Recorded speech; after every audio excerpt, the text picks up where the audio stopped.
onírúurú ogun ní dojú kọ̀ọ̀rọ̀ ọmọnìyàn. Ọ̀tọ̀ọ̀tọ̀ nìṣòro tó ní kálukú ń bò bá bí aṣọ rẹ̀ lábẹ́nú. Káàfin lọ̀kọ́sẹ́ sì lè wọ ìṣòro gbogbo ayé ọmọ bá gbé èèyàn mú. Àmọ̀lẹ́ ọmọ ló ń gbèjà. Gbogbo tó bá dé lórí àgàzọ àtúgòkè. Jagunmólú gbàdé kó ṣe nípa ìtàn lórí ọ̀rọ̀ ìlera ìjà. Táì gbogbo ọ̀tọ̀ ṣòro lòwe Yorùbá wí. Ọ̀tọ̀ ni ká gbéra nílẹ̀ ká dìde ká tẹ́ pẹpẹ ọ̀rọ̀ fagbọ́n. Ibi ènìyàn ti ń lérí pé wọ́n pa á.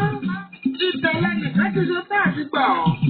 Oko ìṣòro kan ò jìnnà títí sí sọ́nà àbùdá rẹ̀ ò sí lébílé. Ẹni bá dé ní òkun mọ́ra títí ẹ̀ ọ́ fa. Ké gbàjarè níwájú ẹni tó lè gbà ọ́. Òkè ẹ̀rọ pọ̀ níṣòro ìpẹ́ ti pẹ̀tẹ́lẹ̀. Ọ̀rẹ́ wa, kí ni irúfẹ́ òkun tó dojú kọ? Irú ìṣòro wo ló fẹjú mọ́ gẹ́gẹ́gẹ́? Kò sí tí ó ṣẹlẹ̀ rí láyé. Gbọ́, ó ti ṣẹlẹ̀ sáwọn èèyàn kan. Àwọn èèyàn kan ni wọ́n wí fún tí wọ́n fi bọ́ lọ́wọ́ ogun. Ọmọ tó bá fipá léèyàn pé òun tá a bá sọ jáde òun lèèyàn mà. Àbílẹ̀ ayé ọlọ́dún níyàn tó wà yìí kọ́. Ayé irọ́, ayé ariwo tó kún fọ́pọ̀lọpọ̀ dààmú fọ́fọ́fọ́. Olúwa ò sì dá wa mọ́ ṣòro. Ọmọ ènìyàn ní ẹ̀bẹ̀, ènìyàn ní dalúrú pọ̀ mọ́ sàpà. Ọmọ ẹnìkan sunkún ìyàjà, ẹnìkan sunkún ìrówó náà. Ayé tó ọmọ ẹnìkan ṣiṣẹ́ bí erin fi ń ṣìjà ìrírí. Ilé ayé yìí náà ní ibẹ̀ láti rógun lọ́bọ̀ ọmọ ènìyàn tí wọ́n ń gbé kẹ́ẹ̀ nínú àìsàn. Jagunmólú akéwì Oòduà, Dr. Lukman Ọlátúnkànmí Àyádáre, bàbá òfin ọmọ ọdún àgbà. Lọ́jọ́ kóyé ni wípé káwọn ìṣòro wọ̀nyí ó tó ṣàkúká, àmì ara lè yàn kọ́ rí. Àìlákàtí àtà ìtètè fura ní jẹ́ fúngun àtìdààmú ọ̀tẹ̀ èèyàn rí. Àmì burúkú ni jàǹkẹ́ ẹ̀wọ̀ tí ń kọ́ni lọ́rùn láàrin ọ̀dẹ̀. Ìbẹ̀rẹ̀ ìfàsẹ́yìn ni kò dédé wáyé. Ọ̀pọ̀ àṣírí ní máa ń ti di àlá lílá tú. Ọ̀pọ̀ ènìyàn nílà wọn kì í kíyèsí ni. Àlá pọ̀lọ̀pọ̀lọpọ̀ àṣà tí kò wá ń dá títí tó kun ayé òfin títí àlá bẹ̀rẹ̀. Ìdí àbárè tí Dr. Lukman Àyádáre fi ṣàkójọpọ̀ odidi ìwé ìtumọ̀ àlá. Bí kálukú tó bá ti rà ó lè máa sàmì àlá tó bá lá. Lásán kọ́, okùn ayé ń bẹ ẹ̀dá òfura ni. Ibì kan ní sì kì í bẹ̀rẹ̀. Àyádáre ọmọ ọ̀dọ̀ àgbà ló ní ká máa kíyèsílẹ̀. Kí ni ìṣòro rẹ? Kí lókun ayé tó dojú kọ? Tó fẹ́ ṣayé yìí di yẹpẹrẹ. Ìtì ọ̀gẹ̀dẹ̀ ní kò tó ń hàn lọ́dà bẹ́. Bàbá ti dàgbà la Dr. Lukman Àyádáre. Ó padà gbà pé wé ń bẹ egbòogi pàrún jẹ́ fún wòsàn wìdìwìdì. Tó sọ fún ọ̀run, pẹ́sẹ̀ yẹn, bẹ́ẹ̀ sọ mọ́ wàrà ro, àmúbọ̀ ọ̀ṣẹ́, bó ti ṣe tàjèrè ọjà, ó kun àtàkà gbèsè, bó ti ṣe tàtàkì owó rán, gàdí Dr. Lukman ọmọ Àyádáre, onírúurú àìsàn ìdùbúlẹ̀ tó ń ta ìsàn ìnàró, ẹgbẹ́ bí ọmọ ọ̀dọ̀ àgbà kíájú ẹ̀. Síbikíbi tó o bá wà lórílẹ̀-èdè àgbáyé, rẹ́ni pé wọ́n bó tiẹ̀ lè wà. Ó ṣe kí wọ́n bá gbé wòsàn oògùn ránṣẹ́ bí HL ó pe bọ́bá jẹ mọ́ sí Dr. Lukman Ọlátúnkànmí ọkọ̀ bẹ̀rẹ̀. Ó wá bàbá ọ̀tọ́ ọba ojú àsìkò nínú àsìkò. Káàkiri àgbáyé lọ́wọ́ dá ìwòsàn ìbílẹ̀ wọn ti hàn lókè lálálá. Ìsẹ́yìn oru ọmọ ẹgbẹ́ bímọkọ, ọmọ jọmọ lọ, ènìyàn jẹ́ ènìyàn lọ. Nípa ìṣègùn ìbílẹ̀ tí ò ní nǹkan èèwọ̀ nínú pọ́ńbélé, Lukman Àyádáre Ọlátúnkànmí ọmọ ọ̀dọ̀ àgbà gáyàtà. Bí òdòrùn kò lè jọra wọn, ìwòsàn ìbílẹ̀ tó dájú ń bẹ lágbàlá Ọlátúnkànmí ọkùnrin ńlá. Lágbè ìgbérìgìdì ọkùnrin dẹ́ndẹ́n tí ìfowópamọ́ ṣe wòsàn. Dr. Sheikh Lukman Àyádáre ní ọkàn lónìí fún wòsàn ìbílẹ̀ lórí irúfẹ́ ìlera àti ìdààmú tó bá dé. Ẹni tó mojú ògùn tó lè pa kìnìrènù onírọ́ àtàwọn alùjìbìtì ti pọ̀jù nírú àkókò yìí. Olúwa ò ní jẹ́ àsìnà. Ẹ̀ka ilé-iṣẹ́ ìgbìmọ̀ nílẹ̀ wọn ń bẹ lókùnkúnná onírèké. Òsì kejì ibùdókọ̀ Ìtọju Dùgbẹ̀ nígboro Ìbàdàn. Ó sì tún lè kàn sí wọn lẹ́kùnlé. Agboolé alùbàdà nígboro Ìsẹ́yìn orò ẹ̀fẹ́ dímọ̀kọ. Olúwa ò ní jẹ́ ká bọ́ sọ́wọ́ ọ̀kà èyí. Ǹjẹ́ ẹ ti gbọ́? Onílé-iṣẹ́ Dr. Lukman Àyádáre. Bàbá ọgbọ́n ti kúrò ní Bàrígà lọ́ọ̀kọ̀ òdu. Láti Kétu ni ẹ ti wọ mọ́tò tí ń lọ ságbègbè Gbogbo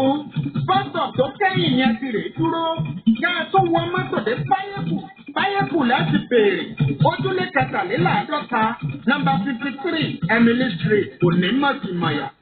Ẹni ìrìn àjò bá wá rú lójú kó pe nọ́mbà àwọn wọ̀nyí 08032983298 tàbí 08089038658.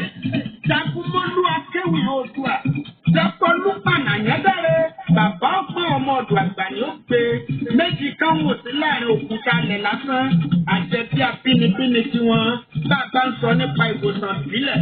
Kàtí wọn lórí Facebook bọ́bí ìwòsàn rẹ̀ jọlá Dr. Lukman Anyadare Ọlátúnkànmí lórúkọ wọn kò jọra wọn kò papọ̀. Orúkọ ẹnìkan bá tún fẹ́ sọ bẹ́ẹ̀ kò lè jẹ́ mẹ́tẹ̀ẹ̀ta. Nọ́mbà tí mo mẹ́nu bà lókè yìí ló tún wọ WhatsApp. Ẹ kú ìkàlẹ̀ gbogbo àwọn ọmọ kóòtù òjíire káàkiri gbogbo àgbáńlá ayé.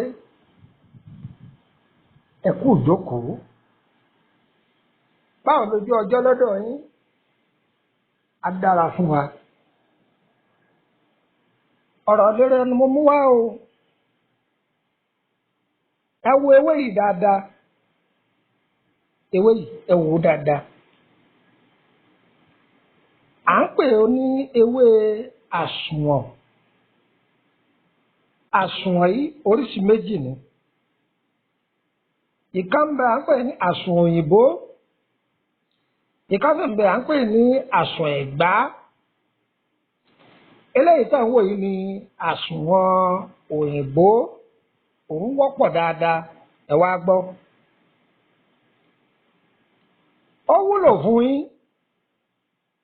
Ó wúlò fún mi. Gbogbo wa ló wúlò fún. Ṣé ẹ rí ewé tá à ń rọra ń wò yìí? Dúkìá Ọlọ́run ni. Ìṣòro tálọ̀míì ti ná àìmọye mílíọ̀nù sí. Ewé yìí yóò sì gbà á kó lọ́wọ́ ẹ̀. Tọ́ máa dunnú. Lọ́ọ́ dá ewé yìí wò. Ẹja máa mú ní sísẹ̀ǹtẹ̀lé fún wa. Orúkọ mi ọmọ yín tí wọ́n ń sọ̀rọ̀ ní Lukman ọmọ Anyadare bàbá ọgbọ́n ọmọ ọ̀dọ̀ àgbà. Tí fídíò yìí bá dọ́wọ́ rẹ̀ má dé mọ́lé o, àjẹ́ ọkárí. Gbogbo wa tó bá dọ́dọ̀ rẹ̀ tó bá ti lò ó torí bẹ́ẹ̀ àdúrà ni ó ṣe fún mi. Gbogbo mi ní nǹkan wọ́n gbà á o. Gbogbo mi ní nǹkan wọ́n gbà á. Ìwọ ọkùnrin tí èé ṣe kébékébé dáadáa tọ́pá rẹ̀ ògùn bí ọ̀pá Mósè dáadáa máa lo sẹ́yìn. Ìwọ obìnrin tó ní ó tètè dúró sí lára lo sẹ́yìn. Ìwọ ọkùnrin tó máa tètè kó ìfẹ́ ìṣàn púpọ̀ jù àbíwò obìnrin. Ẹnu máa kan mí ni, inú máa kún ni, yàtọ̀ sí fibro gẹ́gẹ́ bí àṣà àwọn ará àkótó wọn ní fibro. Ìjú ní jẹ́ bẹ́ẹ̀, ọ̀lọ́ ní ìlànà ìjú. Àmọ́ àwọn òfẹ́ ṣàyókù ó kílẹ̀ rẹ̀.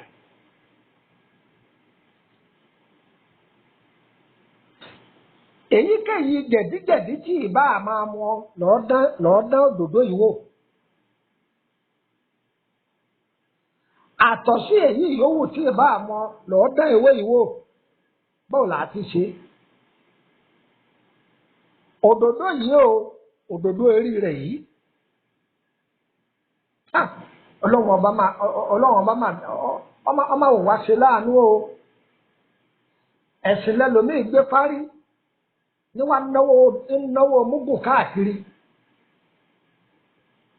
Ìwọ̀n tọ́lọ́run sì tó fún wa lọ́fẹ̀ẹ́. Ọkàn ẹja bá a ṣe ra ewédú tá a fi lo ẹ̀bà tá a fi lo sẹ̀mó bẹ́ẹ̀ náà làwọn eléyìí náà jẹ́.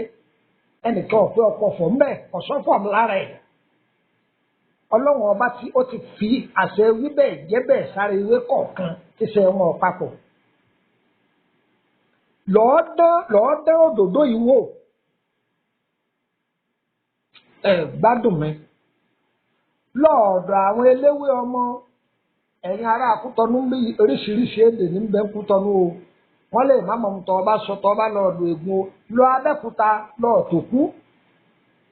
Lọ́ọ̀dà àtòkú kò ní wọ́n ra àsùn òyìnbó gbígbẹ wọ́n tà fún ọ. lọ Ìbàdàn ní ọjà Ọ̀rànyàn wọ́n tà fún ọ, lọ́jà Màlété níbodè wọ́n tà fún ọ nìbàdàn. Òdòdó yìí ewé yìí ṣèwé kan tó mú rárá wo òdòdó rẹ̀ dáadáa, ewé tó ti máa rí ni. Sórí òdòdó yìí ọ̀sà ayé ọgbẹ gbígbẹ rẹ̀ ń bẹ lọ́dọ̀ àwọn eléwé ọmọ. Sọ ti rí gbígbẹ rẹ̀ ọ̀ya kò sẹ̀rọ ẹ̀rọ tí ń lọ́lùbọ́ lè bọ́ lọ. Tọ́ bá ṣiṣẹ́ ìtàn kòkòrò rárá ọ̀gbádùn mi. Tọ́ bá lọ ewé ìtàn pákán lọ pẹ̀lú kánbílálà. Kìí ṣe tẹ́tẹ́ tọ́ ọ̀bá rí kánbílálà sí o, fi ìyèrè sí àti kànáfùrù kọ́ lọ gbogbo ẹ̀ kọ́ jẹ́ lọ́múlọ́mú. Kọ́dà tó bá wọ̀ ọ́ lè lọ pẹ̀lú ṣúgà àbí kí ló kù lọ pẹ̀lú ṣúgà. Báwo ni lílò rẹ̀? Àáfi lo ògì. Kọ́dà tó bá tó rí àìdán onígun àáfi kun. Bọ́ bá rí àrùn àwọ̀ká àbẹ́rùn alamọ àáfi kun lọ gbogbo ẹ̀kọ́. Tó bá tún á jẹ́ pé òdòdó yìí nìkan sá òun lọ ságbẹ òtítọ́. Àmọ́ kó tún lè sọmọ pé tá a bá ṣe wéédú tá a tún fẹ̀gún ṣíṣí tá a kó ẹja bò ó sọmọ pé yóò tún yàtọ̀ sí pé ewéédú ọ̀bọ̀rọ̀ lásán tá a fi nǹkan kan sí. Torí pé oríṣiríṣi ọ̀nà làwọn ọ̀jọ̀gbọ́n mọ ìwúlò ewé yìí. Kódà àwọn míì wọ́n á máa lọ pẹ̀lú ẹja gbígbẹ ọ̀gbọ́rú ẹ̀rí. Wọ́n á tún máa lọ pẹ̀lú ẹja aborí gbígbẹ ọ̀tọ̀ nìyún ni. Ṣùgbọ́n tó o bá lọ ewé yìí gbígbẹ lásán o lọ pẹ̀lú ìyèrè pẹ̀lú kànáfùrù pẹ̀lú kánbílálà díẹ̀ ó fi àìdán onígun sí ìyọ́ bá wọ̀ ó sì fi ẹ̀rùn alámọ̀ tàbí ẹ̀rùn àwọ̀ká ó fi sí. Tó o bá rí gbogbo àwọn ilé àní ewé yìí nìkan tó bá jẹ́ pòun nìkan lórí lọ́ọ́ kúkú náà máa fi mọ ẹ̀kọ́ gbígbóná ó fún Ọlọ́run ọba lábọ̀ pé Ọlọ́run àṣọ dárú nǹkan báyìí yóò kó ìdọ̀tí àìmọye jáde lára rẹ̀ tára rẹ̀ ó da ṣákáṣáká gbogbo ara rẹ̀ tó tóbi dòmùdòmù tí gbogbo ó firi tí wọ́n gan tápá ẹ̀yìn rẹ̀ tí ó nà má náwó omúgò kì í mọ́ lò ó àá ṣe é sílé tó bá ṣe é sílé àádá sínú ọ̀sẹ̀ wẹ́wẹ́ ọ wà nílẹ̀ kọ́ máa toró. Tọ́ba ti mú bíi síbí mẹ́ta sínú kọ́ọ̀bù ògbògì gbígbóná sí ọwọ́ àlù láàárọ̀ kùtùkùtù. Ọwọ́ àlù kọ́ wá mú ògìlé lórí bákan fi bí wákàtí mẹ́ta alẹ́ kó tó jẹun lé. Wọ́n gan rí i pé àwọn nǹkan tí wọ́n jáde lára rẹ̀ wọ́n gan dúpẹ́ fọlọ́run. Sọmọdé lò ó tọ́ba fẹ́ fún ọmọdé lò ń bẹ̀. Ìwọ̀nba péréte ni ọ̀rọ̀ra fún ọmọ ìwọ̀nba péréte. Síbi tí wọ́n máa rí fún àwọn ọmọ òòjọ́ lò ọ̀dà méjì. Ìwọ̀nba tó rọra fi sódì yìí ọ̀rọ̀ra gbọ́n sódì àwọn ọmọ lè lò ó lọ kò sí nǹkan kan tí ó ṣe wọ́n. Wọ́n ya dẹ̀bí wọ́n yà dànù ara wọn ó firi dáadáa. Ó wúlò fún obìnrin tí nǹkan oṣù rẹ̀ ń dúdú. Ó wúlò fún nǹkan oṣù obìnrin tí ń yọ̀ tàbí ìtì ńlá ni. Tó bá jẹ́ pé nǹkan oṣù rẹ̀ kì í wá dáadáa ni tó bá ti ṣiṣẹ́ yìí pé tán dà á sínú àdí ṣoṣo. Tó bá ti tó àsìkò nǹkan oṣù rẹ̀ máa fi mu ògì gbígbóná ó dúpẹ́ fún Ọlọ́run. Gbogbo ẹ̀yin tẹ́ ẹ bá lò yọ ọba yín lára mu o. Tó bá ti ń lò àdó ẹnu yín ni mo fẹ́ mo sì mọ̀ pé yọ máa kàn mí lára pọ́ọ̀sì mo ní nǹkan wọ́n gbà á. Ìyẹn dúró bẹ́ẹ̀ sọ́kóde ní ewé rẹ̀ àgbo lásán tó fi yọ̀ sí jẹ̀dí ni. Báyọ̀ olóde ọkẹ́rẹ́ wọn jẹ́ olóde ọkọ́ bisikíìtì wọn jẹ́ inú rẹ̀ wá ń kùn gbo ewé yìí ó fi yọ̀ sí ogbó ọmọ kékeré lò àgbàlagbà lò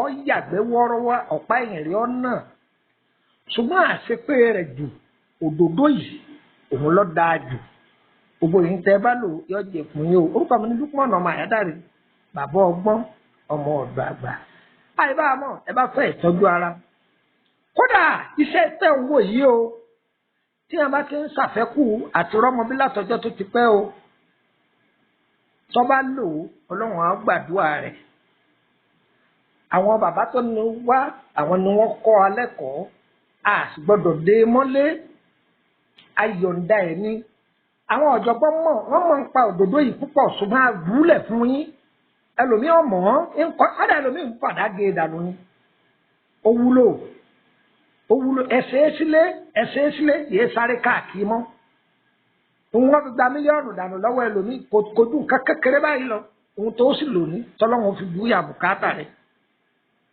ọ̀yà dọ̀tí inú dànù nǹkan oṣù rẹ̀ wà dáadáa èyí tíyàwó rẹ̀ ọ̀fọwọ́ kan tó máa jájú mọ́ ṣùgbọ́n òní lè sọ fún pé